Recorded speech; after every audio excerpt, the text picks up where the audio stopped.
This video shows how to configure the NSR-PG-10-20 Precision Parallel Gripper from new Scale Robotics to measure parts with 10 micrometer resolution. The first step is to select the target dimensions being measured and install the appropriate pair of fingertips. We are showing two examples of target dimensions and fingertips. These standard tips are easily installed on the factory fingers. The first is outside measurement of two parallel surfaces using a spherical tip and flat tip. And the second is inside measurement of a round hole using two parallel pins. The second step is to establish the zero reference for each pair of installed fingertips. Each pair of fingertips has different dimensions, which requires different zero reference values. The zero reference is established by measuring a part with known standard dimension.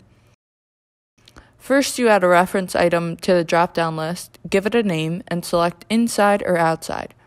For the outside measurement, the standard is a steel gauge block with a similar size to the target dimension. In this example, it is 30.48 millimeters. The standard dimension is entered on the screen. The standard is placed between the fingertips, and the Find Outside Reference button is activated. The gripper measures the standard and records a zero reference value.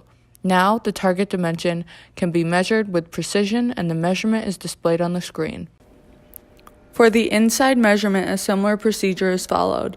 In this case, the standard is a micrometer with a precise opening of anvil and spindle. In this example is 12.9 millimeters. The fingertips, or parallel pins, are moved inside the anvil and spindle, and the Find Inside Reference button is activated to measure the standard.